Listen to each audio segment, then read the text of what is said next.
میرے محترم بزرگوں، محترم سامعین کرام، پیارے بچوں، پیارے نوجوانوں، محرم الحرام کا مہینہ چل رہا ہے۔ محرم کی 10ویں تاریخ کو ہم نے عبور کر لیا، ہم نے پار کر لیا۔ اس کے بعد کی تاریخ میں ہم نے قدم رکھ دیا ہے اور آگے بڑھ رہے ہیں۔ اللہ تبارک و تعالیٰ سے دعا ہے کہ اللہ تبارک و تعالیٰ ہمارے جو مراحل ہے زندگی کے، اس کو بحسن خوبی طے فرمائیں اور محرم کا مہینہ پار کرتے کرتے یہاں تک کہ رجب میں پہنچ جائیں، پھر شعبان میں پہنچ جائیں، پھر رمضان میں پہنچ جائیں کہ یہ سب بہت مبارک مہینے ہیں۔ رمضان المبارک بہت ہی مبارک مہینہ ہے، تو اللہ تبارک تعالیٰ ہماری زندگی اتنا دراز کرے، اتنی لمبی کرے کہ ہم وہاں تک پہنچے، اور ہماری زندگی کو، ہم سب کی زندگی کو اللہ تعالیٰ طویل فرمائے، اور اس طرح طویل فرمائے کہ عافیت کے ساتھ طویل ہو، زندگی لمبی ہو عافیت کے ساتھ، تقوی کے ساتھ، پرہیزگاری کے ساتھ، گناہوں سے بچنے کے ساتھ، گناہوں سے اجتناب کے ساتھ، گناہوں سے دوری کے ساتھ۔ جس کی زندگی لمبی ہوتی ہے اور اس لمبی زندگی کو صحیح استعمال کرتا ہے، یعنی گناہوں سے بچتے ہوئے اپنی زندگی کا استعمال کرتا ہے، تو کہا جاتا ہے کہ وہ مبارک ہے، اس کی زندگی مبارک ہے۔ طویل زندگی کا ہونا، لمبی زندگی کا ہونا، یہ مبارک ہونے کی علامت ہے، لیکن شرط یہی ہے کہ پرہیزگاری کے ساتھ ہو۔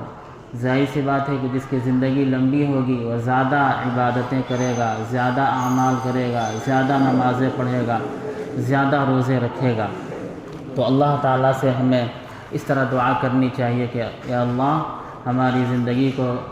دراز فرما، زندگی کو لمبی فرما، طویل فرما، ہمارے بھائی بہن، ہمارے خاندان، دوست احباب، تمام مسلمانوں کی زندگی کو لمبی فرما اور عافیت عطا فرما۔ ایسا نہ ہو کہ زندگی لمبی ہو اور اس میں پھر ہم گناہ کر بیٹھیں، بلکہ گناہوں سے بچتے ہوئے زندگی کو لمبی فرما۔ اس طرح دعا کرنی چاہیے، یہ بہت بڑی نعمت ہے۔ جن لوگوں کی زندگی لمبی ہے، جو بڑے ہیں، بزرگ ہیں، ان کے پاس ہمیں جانا چاہیے، ان سے دعائیں لینی چاہیے کہ ان کی اتنی زندگی جو لمبی ہے اس میں انہوں نے کتنی عبادتیں کی ہیں، کتنے اعمال کیے ہیں، کتنے اذکار کیے ہیں، کتنے اذکار پڑھے ہیں، کتنے استغفار پڑھے ہیں۔ تو ہمیں ان سے رابطہ رکھنا چاہیے، ان سے قریب جانا چاہیے اور ان سے دعا لینی چاہیے، ان سے برکت حاصل کرنی چاہیے، چونکہ ان کے اوپر رحمتیں اترتی ہیں ان کے پاس، اور اللہ تعالیٰ ان کو برکتیں عنایت فرماتے ہیں۔ ان کے پاس جانے سے اللہ تعالیٰ ہمیں بھی عطا فرماتے ہیں۔ تو میرے محترم بزرگوں، دوستو، وہ چھوٹی چھوٹی باتیں 2 منٹ کی، 3 منٹ کی جو کام کی باتیں ہیں، اس طرح چلتی رہیں گی اور ہمیں اس میں سمجھنا ہے۔ اور ظاہر سی بات ہے کہ ترتیب وار تو باتیں یاد نہیں رہتی ہیں، ترتیب وار تو ہمیں بھی یاد نہیں رہتی ہیں، تو آپ لوگوں کو بھی ایک بار سن کر کیسے یاد ہو جائیں گے۔ ہاں، کچھ لوگ ایسے ہوتے ہیں جو بہت ذہین ہوتے ہیں، بہت برلینٹ ہوتے ہیں، بہت تیز ہوتے ہیں، انٹیلیجنٹ ہوتے ہیں، وہ سن لیتے ہیں آدھا گھنٹہ کی تقریر کو، اور ہو بہو ان سے کہا جائے کہ ابھی بیان کر دیجئے تو ترتیب وار بیان کر دیتے ہیں۔ کچھ لوگ ایسے ہوتے ہیں کہ اللہ کے بندے، اللہ نے اس طرح پیدا کیا ہے، لیکن بہت سے لوگوں کے پاس اس طرح کا ذہن نہیں ہوتا ہے، لیکن جو باتیں کہی جاتی ہیں وہ بات اگر سمجھ میں آ گئی تو جب اس طرح کا مرحلہ سامنے آئے گا تو ضرور وہ بات یاد آ جائے گی۔ جیسے کبھی آپ بڑے بزرگ کو دیکھیں گے تو ضرور یہ بات یاد آ جائے گی کہ ان کے پاس ہمیں جانا چاہیے، دعائیں لینی چاہیے، اور ان کی جو ضروریات ہیں اس میں ہمیں ہاتھ بٹانا چاہیے۔ اسی طرح لمبی زندگی کے تعلق سے جب کوئی بات آئے گی تو فوراً یہ بات یاد آ جائے گی کہ ہاں، لمبی زندگی کے تعلق سے کچھ باتیں کہی گئی ہیں۔ ابھی میں آپ سے ایک خاص بات یہ کہنا چاہوں گا کہ ابھی جو محرم الحرام کا مہینہ گزرا ہے اور گزر ہی رہا، ابھی چل ہی رہا ہے، اس میں جو 10ویں تاریخ تھی اور اس سے پہلے بھی جو تاریخ، اس میں بہت سے لوگوں نے بہت اچھے اعمال کیے، اور بہت سے لوگوں نے غفلت کی وجہ سے یا لا علمی کی وجہ سے، جہالت کی وجہ سے وہ ان سے کچھ غلط کام سرزد ہو گئے۔ تو ہمیں یہ دھیان رکھنا ہے کہ ہم صحیح علم حاصل کریں اور صحیح طریقے کے مطابق زندگی گزاریں۔ جب ہم حضرت حسین رضی اللہ تعالیٰ عنہ کی محبت میں کچھ کرتے ہیں تو کیوں نہ ہم صحیح کام کریں، غلط کام ہم کیوں کریں؟ حضرت حسین رضی اللہ تعالیٰ عنہ جس چیز کی وجہ سے وہ یزید سے قریب نہیں ہوئے، یزید سے مورچہ موڑ لیے اور یزید کے ساتھ برسر پیکار ہو گئے، مقابلہ آرائی کے لیے بالکل تیار ہو گئے، جنگ کے لیے تیار ہو گئے۔ انہوں نے یہ نہیں دیکھا کہ ہماری تعداد کم ہے یا زیادہ ہے، بلکہ انہوں نے یہ دیکھا کہ اللہ کا جو دین ہے، ہمارے نانا جان حضرت محمد مصطفیٰ صلی اللہ علیہ وسلم کا جو دین ہے، اس میں کوئی رخنا نہیں پڑنا چاہیے، کوئی کمی نہیں آنی چاہیے، کوئی ملاوٹ نہیں ہونی چاہیے، اس میں کوئی نقصان نہیں ہونا چاہیے۔ اس کے لیے اگر ہماری جان جائے تو جائے، ہمارے بچوں کی جان جائے تو جائے، ہماری بہنوں کی، ماؤں کی، بیوی کی، یعنی جو بھی ہمارے خاندان کی جان جائے تو جائے، لیکن ہم اللہ کے دین کو مٹنے نہیں دیں گے۔ تو انہوں نے جس چیز کو مدعا بنا کر اور جنگ کے لیے تیار ہو گئے اور اپنا سر قلم کروا دیے، شہید ہو گئے، تو پھر ہم کیوں ان کے دشمنوں کا ساتھ دیں، ان کے دشمنوں والی حرکتیں ہم کیوں کریں؟ ابھی 10 محرم الحرام کو وہ مجھے بھی نہیں جانا چاہیے تھا، مجھ سے بھی ایک غلطی ہوئی کہ یہ جہاں پہ میلہ لگتا ہے اس میں بھی چلا گیا، اور ایسا ہی ہوتا ہے، انسان بہت سی چیزوں کو سمجھتا ہے کہ نہیں جانا چاہیے، لیکن کبھی دماغ پہ اس کو ایسا سوار ہوتا ہے کہ اس سے غلطی ہو جاتی ہے، لیکن غلطی پہ اڑ جانا یہ اچھی بات نہیں ہے۔ میں یہ نہیں کہہ رہا ہوں، یہاں پہ میں فتویٰ نہیں دے رہا ہوں کہ وہاں پہ جانا جائز ناجائز ہے، حرام ہے یا ثواب کا کام ہے یا مکروہ ہے، مباح ہے، میں کچھ حکم نہیں لگا رہا ہوں، لیکن بہت سی چیزیں ایسی ہوتی ہیں جو احتیاط کی چیزیں ہوتی ہیں۔ مثال کے طور پر کسی کو امرود کھانے سے سردی ہو جاتی ہے، تو اب یہ نہیں نہ کہا جائے گا کہ امرود کھانا حرام ہے یا ناجائز ہے، بلکہ یوں کہا جائے گا کہ بچ جائے، اور ضرور نہیں ہے کہ امرود کھائے گا تو سردی ہو ہی جائے گی۔ بہت سے لوگ کووا کھانے سے، کٹہل کھانے سے ڈرتے ہیں، لیکن وہ کہتے ہیں کہ ایک پیس بھی کھا لوں گا تو پتہ نہ کیا ہو جائے گا، لیکن کبھی کھا لیتے ہیں کچھ بھی نہیں ہوتا ہے۔ تو احتیاط تو کرنا ہی پڑتا ہے، احتیاط بہت ضروری چیز ہے۔ تو میں اس تعلق سے یہ فتویٰ نہیں دے رہا ہوں کہ جائز ہے یا ناجائز ہے، حرام ہے یا حلال ہے، اس طرح میں یہ نہیں کہہ رہا ہوں، لیکن ایک میں مشورہ ضرور دوں گا، اور اتنی بات احتیاطی جو بات ہے وہ ضرور کہوں گا کہ ان سب چیزوں میں نہیں جانا چاہیے، اس لیے کہ پہلے کا جو موقع تھا، پہلے کے جو لوگ تھے، ہمارے بڑے بزرگ تھے، ماشاءاللہ ان کے پاس ہنر تھا، وہ لکڑی کھیل سکتے تھے، لکڑی کے ذریعے سے، لاٹھی کے ذریعے سے ہنر دکھاتے تھے، اور اس طرح کا ہنر ہونا ضروری ہے۔ مسلمانوں کو صرف یہ نہیں کہا جاتا ہے کہ بس آپ نماز پڑھیے، روزہ رکھیے اور بالکل کمزور بن کر رہیے، ایسا نہیں۔ حضرت عمر رضی اللہ تعالیٰ عنہ کے زمانے میں اگر کوئی نوجوان آدمی اگر ڈھیلا بن کر چل رہا ہے تو وہ پسند نہیں کرتے تھے، بلکہ وہ یہ کہتے تھے کہ اللہ نے تم کو جوانی دی ہے، اللہ نے تم کو طاقت دی ہے، یا ادھیڑ عمر ہے یا بچپنا ہے، جو بھی ہے، اللہ نے تم کو صحت دی ہے، صحت کا صحیح استعمال کرو، کیوں بالکل دھڑک کر چلنا ہے؟ ہاں اگر واقعی میں کمزوری ہے تب تو آدمی جھک کر چلے گا ہی، لیکن اس طرح نہیں ہے، تو صحیح سے چلو، اکڑ کر مت چلو اور جھک کر بھی مت چلو، میانہ روی کے ساتھ میڈیم چال میں چلو، جیسا کہ فرمایا گیا ہے سورۃ الفرقان میں، وَعِبَادُ الرَّحْمَنِ الَّذِينَ يَمْشُونَ عَلَى الْأَرْضِ هَوْنًا وَإِذَا خَاطَبَهُمُ الْجَاهِلُونَ قَالُوا سَلَامًا۔ فرمایا گیا ہے کہ جو رحمان کے خاص بندے ہیں، اللہ کے جو بہت رحم کرنے والا ہے، بے پناہ رحم کرنے والا ہے، رحمان کے جو خاص بندے ہیں، وَعِبَادُ الرَّحْمَنِ الَّذِينَ يَمْشُونَ عَلَى الْأَرْضِ هَوْنًا، کہ جب وہ زمین پر چلتے ہیں تو اکڑ کر نہیں چلتے ہیں، بلکہ میانہ روی، بیلنس کے ساتھ معتدل چال چلتے ہیں، نہ بہت بالکل ایسے ہو جانا ہے، نہ بہت بالکل اکڑ جانا ہے، بالکل ٹھیک ٹھاک چلنا ہے، یعنی ایسا لگے کہ آپ کے پاس صحت ہے تو صحت کا اظہار ہونا چاہیے، اگر بیماری ہے تو آدمی خود ہی جھک جاتا ہے۔ تو میرے محترم بزرگوں دوستوں، یہ جو میں کہہ رہا تھا کہ یہ جو 10 محرم الحرام میں اس طرح کی جو چیزیں ہیں اس میں جانا جائز ہے یا ناجائز ہے، وہ الگ بات ہے، لیکن ان سب چیزوں میں نہیں جانا چاہیے۔ پہلے کے زمانے کے جو لوگ تھے وہ ہنر دکھاتے تھے، اور ہنر دیکھ کر کچھ سمجھ میں آتا تھا کہ ہاں ہم بھی اس طرح کریں، سیکھنے کو کچھ ملتا تھا، اور ضروری نہیں ہے کہ اس کو سیکھنے کے لیے 10 محرم الحرام ہی کو جائے، بلکہ سالوں بھر سیکھنا چاہیے۔ اسلام مذہب میں یہ پسند ہے کہ آپ کو اگر گلیل کی صلاحیت ہے جس سے ہم کچھ کر سکتے ہیں تو گلیل کی بھی صلاحیت ہمارے پاس ہونی چاہیے، تیر اندازی کی صلاحیت ہمارے پاس ہونی چاہیے، اور اس کے بعد کا جو مرحلہ ہے آپ خود سمجھ سکتے ہیں کہ سب کی صلاحیت ہونی چاہیے۔ پہلے شمشیر زنی یعنی تلوار کو چلانے کا جو معاملہ تھا اس کی بھی صلاحیت ہونی چاہیے، گھوڑے کو دوڑانا، گھوڑے پر سوار ہو جانا، اونٹ پر سوار ہو جانا، اس کو چلا دینا، گھوڑے پر سوار ہو کر اس کو دوڑا دینا، یہ بھی ایک ہنر ہے، اس کی صلاحیت ہونی چاہیے، تاکہ جب جہاد کا معاملہ آئے، جب دشمن مظلوموں پر جب ظلم کرنے لگے، ظلم کو دور کرنے کے لیے جب اللہ کی طرف سے یہ حکم آ جائے کہ انفروا خفافا وثقالا وجاہدوا باموالکم وانفسکم فی سبیل اللہ، یعنی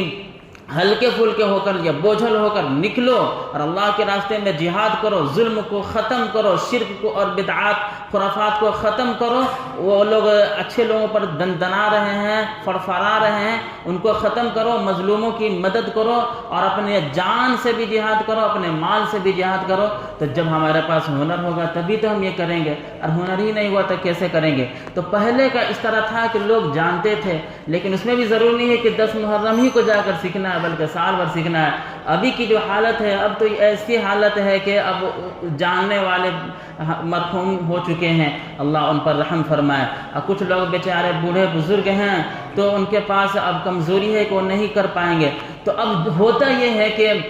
چونکہ میں اپنی آنکھوں سے جو دیکھا ہوں وہ بتا رہا ہوں کہ ڈی جے بج رہا ہے، میوزک، ڈھولک اور کیا کیا چیزیں، کہیں کہیں پہ تو پتہ نہ گانے وغیرہ بھی کیا کیا سب بجتے ہوں گے۔ تو یہ سب چیزوں میں جانا کوئی اچھی بات نہیں ہے۔ ان سب چیزوں میں اگر کوئی چلا گیا تو استغفار کرنا چاہیے،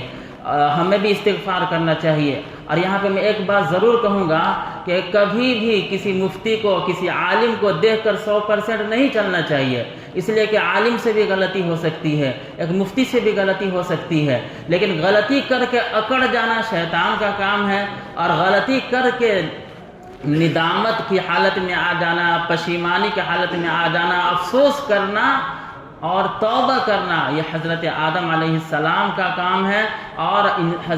حضرت انسان کا کام ہے۔ یہی وجہ ہے کہ حضرت آدم علیہ السلام سے جو غلطی ہو گئی اس پہ وہ اکڑے نہیں، بلکہ وہ اللہ کے سامنے روئے، گڑ گڑائے، اور انہوں نے کہہ دیا کہ ربنا ظلمنا انفسنا وَإِن لَّمْ تَغْفِرْ لَنَا وَتَرْحَمْنَا لَنَكُونَنَّ مِنَ الْخَاسِرِينَ، کہ ہمارے رب ہم نے اپنے اوپر ظلم کر دیا، ہم نے غلطی کر دی، گناہ ہم کر بیٹھے، اگر آپ ہماری مغفرت نہیں فرمائیں گے تو ہم تو گھاٹے میں چلے جائیں گے، خسارے میں چلے جائیں گے، ہمیں معاف فرما دیجیے۔ اس کا مفہوم یہ ہوتا ہے، ظاہر سی بات ہے کہ ان کا جو گناہ ہے اور ہمارا گناہ ہے اس میں بہت فرق ہے۔ نبی تو معصوم ہوتے ہیں، نبی سے گناہ سرزد نہیں ہوتے ہیں، لیکن ظاہری طور پر یہ چیز ہمیں نظر آ رہی ہے تو نبی سے ہماری طرح گناہ نہیں ہوتے ہیں، بلکہ ان کے ساتھ جو معاملہ ہوتا ہے وہ ایسا ہوتا ہے کہ اگر ہم اس طرح کی بات کر لیں تو شاید ہماری پکڑ نہ ہو۔ نبی صلی اللہ علیہ وسلم تمام انبیاء کرام چونکہ اللہ کے بہت مقربین ہوتے ہیں، ان کی چھوٹی چھوٹی باتوں کو بھی اللہ تعالیٰ پکڑ لیتے ہیں، اور خیر یہ الگ مرحلہ ہے، بس اتنا عقیدہ رکھنا چاہیے کہ نبی معصوم ہوتے ہیں، اور یہاں پہ جو معاملہ ہوا اللہ نے ان کی پکڑ کے جنت سے نکالے گئے، اور پھر جو مرحلہ ہوا اس میں بھی ایک حکمت ہے کہ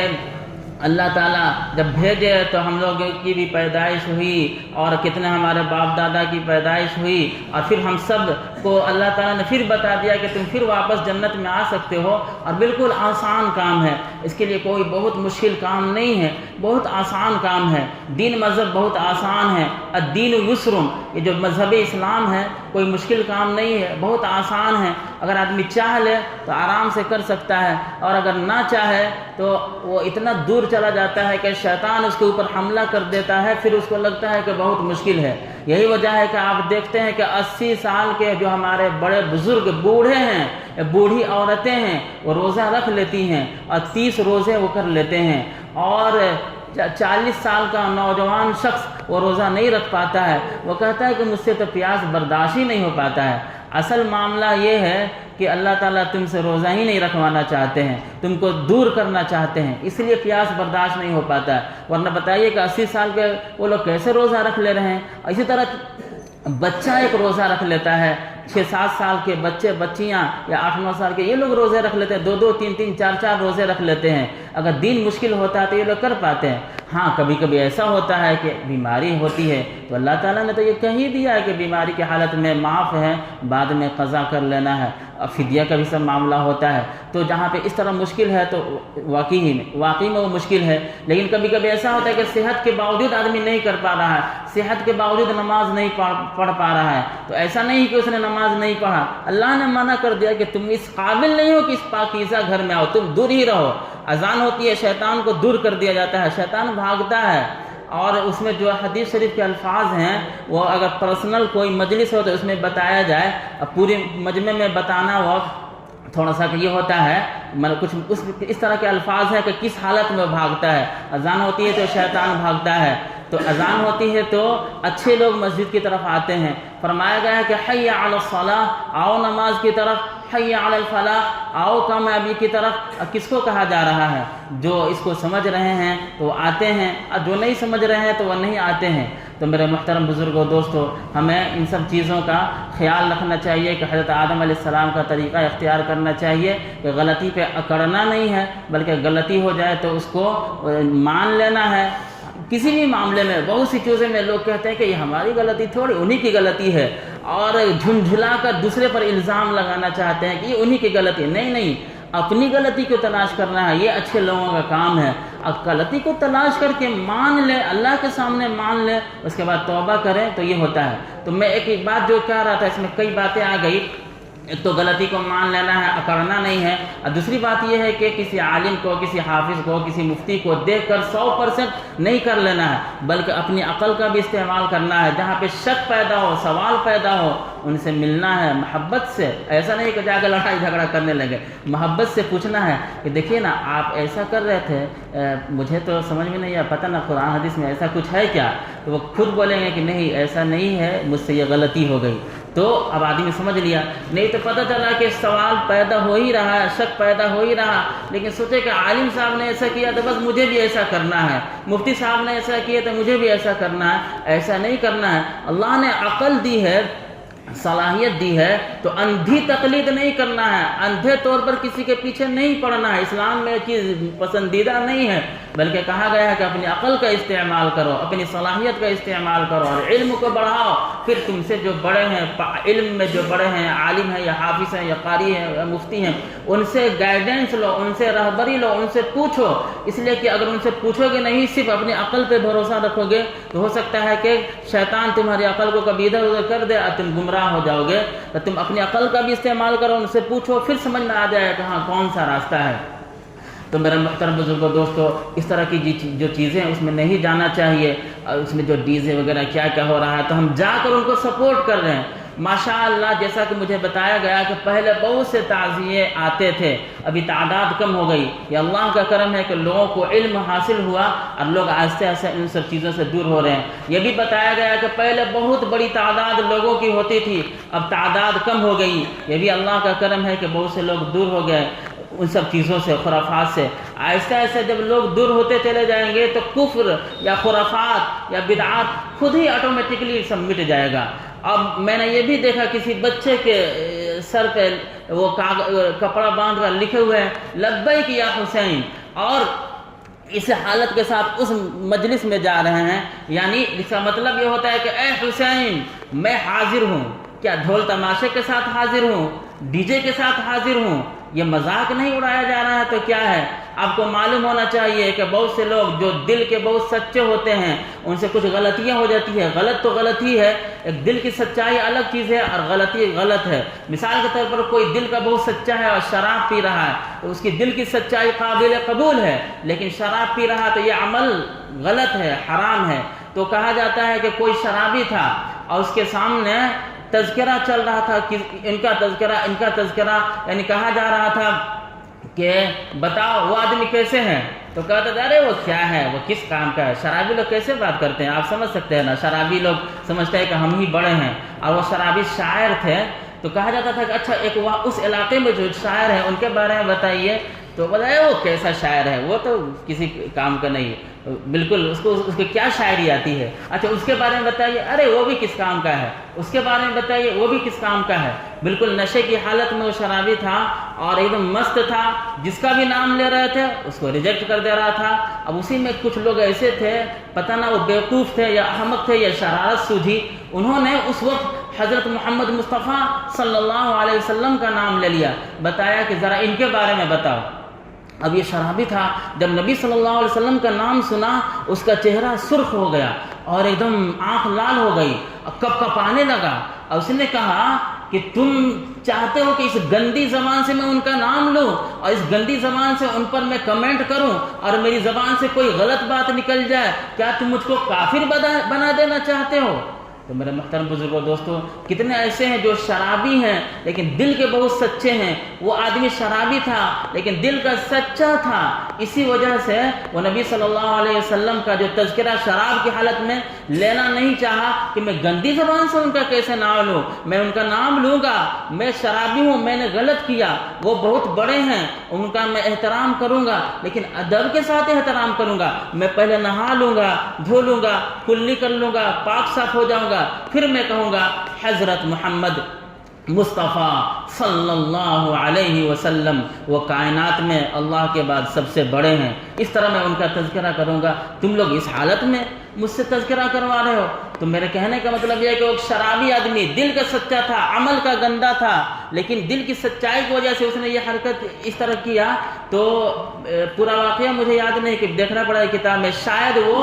ایسا بنا کہ بہت اچھا انسان بن گیا، اس لیے کہ اللہ تعالیٰ کو کون سی ادا پسند آ جائے اور ایک شرابی کو بھی اللہ تعالیٰ ایک اچھا انسان بنا دیتے ہیں۔ جیسا کہ آپ نے دیکھا کہ حضرت عمر رضی اللہ تعالیٰ عنہ جو نبی صلی اللہ علیہ وسلم کو قتل کرنے گئے تھے، بتائیے اس سے بڑی بات کیا ہو سکتی ہے؟ جو نبی صلی اللہ علیہ وسلم کے قتل کے بارے میں سوچ لے وہ تو ناکام ہو گیا، تباہ برباد ہو گیا، لیکن ان کا دل سچا تھا، ابھی ایمان نہیں لائے تھے لیکن دل سچا تھا، اللہ نے قبول کر لیا، اللہ نے ہدایت دی۔ جب ہدایت دی وہ ایسے دیوانے ہو گئے حضرت محمد مصطفیٰ صلی اللہ علیہ وسلم کے کہ بس ان کا بس یہی کہنا تھا کہ میری جان آپ پر فدا ہو، میری جان رہے یا نہ رہے، لیکن حضرت محمد مصطفیٰ صلی اللہ علیہ وسلم کو کوئی کچھ نہیں کر سکتا، ان کے دین کو کوئی کچھ نہیں کر سکتا۔ تو میرے محترم بزرگوں دوستوں، بتائیے کہ ہمارے بچے، ظاہر سی بات ہے کہ جو بچے تھے ان کا کوئی باپ ہوگا، کوئی ماں یا گھر میں اور بڑے ہیں، انہوں نے نگرانی نہیں کی، بچے کے سر پہ یہ باندھ دیا اور اس حالت میں بھیج رہے ہیں، یعنی لبیک یا حسین، اے حسین میں ڈی جے کے ساتھ حاضر ہوں، میں ڈھول کے ساتھ حاضر ہوں، میں طبلے کے ساتھ حاضر ہوں اور میں ڈانس کے ساتھ حاضر ہوں، اچھل کود کے ساتھ حاضر ہوں۔ بتائیے بے ادبی ہے کہ نہیں؟ تو ان سب چیزوں سے بچنا چاہیے۔ خلاصہ کلام یہ ہے کہ یہ ایسی چیز ہے کہ اس میں خرافات ہی خرافات ہے، غلطیاں ہی غلطی ہیں، ان سب چیزوں سے بچنا چاہیے۔ تعداد دکھانا ہے تو تعداد دکھانے کے لیے یہی ایک معاملہ نہیں نہ ہے، تعداد دکھانے کے لیے بہت سی چیزیں ہو سکتی ہیں۔ تعداد دکھانے کے لیے کبھی ایسا کرے کہ ایک بہت بڑا جلسہ کر دے اور پرائیویٹ طور پر سب کو دعوت نامہ بھیجے۔ تو بھائی دیکھیے جلسے کے دو مقصد ہیں، ایک تو آئیے یہاں پہ سیرت النبی صلی اللہ علیہ وسلم کے بارے میں بیان ہوگا، نبی صلی اللہ علیہ وسلم کے بارے میں بیان ہوگا، حضرت حسین، حضرت فاطمہ، تمام صحابہ کے بارے میں بیان ہوگا، قرآن حدیث کے بارے میں بیان ہوگا۔ اور دوسرا مقصد یہ ہے کہ تعداد بھی دکھانا ضروری ہے تاکہ ہماری طاقت کا بھی مظاہرہ ہو۔ تو ظاہر سی بات ہے جب اجتماعات ہوتے ہیں اس طرح کر کے تو لوگ بہت بڑی تعداد میں ہوں گے، ایک دن کے لیے پروگرام رکھیں اور اس میں یہی کہیں کہ بھائی آئیے اپنے اپنے گھر سے کھانا نہ لے کر آئیے تاکہ زیادہ جھمیلا، زیادہ خرچ کا معاملہ نہ ہو، اپنا اپنا کھانا لے کر آئیے۔ پانی کا انتظام تو پانی بھی آپ تو لے کر آ سکتے ہیں نا، اور صرف ایک لیٹرین باتھ روم کا، اس طرح کر کے ہم تعداد اس طرح بھی دکھا سکتے ہیں۔ صرف تعداد دکھا دینے سے نہیں نہ ہوگا بلکہ ہم کو اندرونی طور پر مضبوط ہونا پڑے گا، اندرونی طور پر مضبوط اس طرح ہونا ہوگا کہ اپنی تعلیم کو آگے بڑھانا ہوگا اور ایجوکیشن میں آگے بڑھنا ہوگا، قرآن حدیث میں بھی اور میتھ سائنس فزکس وغیرہ میں ہر چیز میں آگے بڑھنا ہوگا، خود بھی آگے بڑھنا ہوگا، اپنے بچوں کو بھی آگے بڑھانا ہوگا، بلکہ اپنے گاؤں میں ہمارا وہ بچہ نہیں ہے لیکن کسی اور کا بچہ ہے، میرے دشمن کا بچہ ہے، لیکن اگر وہ تعلیم میں پیچھے ہے تو ہم کسی طرح کوشش کر کے اس کو بھی تعلیم میں آگے بڑھائیں گے. جب بچہ تعلیم میں آگے بڑھے گا تو دشمنی ضرور چھوڑے گا. جب تعلیم آتی ہے، ایجوکیشن آتا ہے، تو صحیح شعور آتا ہے اور وہ صحیح راستے پر آتا ہے. جب ہم اس طرح کریں گے اور پھر ہم خدمت کریں گے، دعوت دیں گے، اچھے سے پیش آئیں گے، غیر مسلموں سے پیش آئیں گے اچھے سے، تو صرف تعداد دکھانے سے جو کام نہیں ہو رہا تھا، اس سے اتنا کام ہو جائے گا کہ بہت بڑی تعداد مسلمان ہو جائے گی، بہت بڑی تعداد کلمہ پڑھنے والی ہو جائے گی، اور آپ کا احترام کرنے والی ہو جائے گی، اور آپ کی ہیبت بھی ان کے دلوں میں ہوگی. اس لیے کہ آپ میں گاؤں میں کئی پولیس آفیسر ہوں گے، کئی داروغہ ہوں گے، کئی کیا ہوں گے، کئی پروفیسر ہوں گے، کئی ڈاکٹر ہوں گے، تو آپ کا ایک اس طرح بھی وزن بڑھے گا. تو اس طرح اپنے کو آگے بڑھانا ہے. تو میرا محترم بزرگوں دوستوں، انشاءاللہ ابھی جو کامیابی ملی کہ بہت بڑی تعداد نہیں تھی بلکہ تعداد میں کمی تھی، انشاءاللہ آہستہ آہستہ تعزیہ داری کو اور جو اس میں خرافات ہیں ان سب چیزوں کو، جو 10ویں تاریخ کو جو خرافات ہے ان سب چیزوں کو چھوڑنا ہے. اور جو لوگ اس طرح کرتے ہیں، بالکل ہنگامہ کر رہے ہیں، یا حسین اور کیا کیا سب کر رہے ہیں،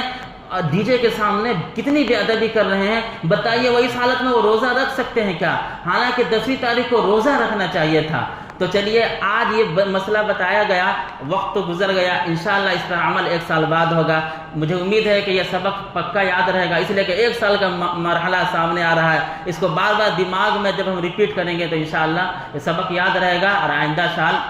انشاءاللہ ہم سب بھی اس پر عمل کریں گے اور دوسرے لوگوں کو بھی بتائیں گے. وآخر دعوانا الحمدللہ رب العالمین.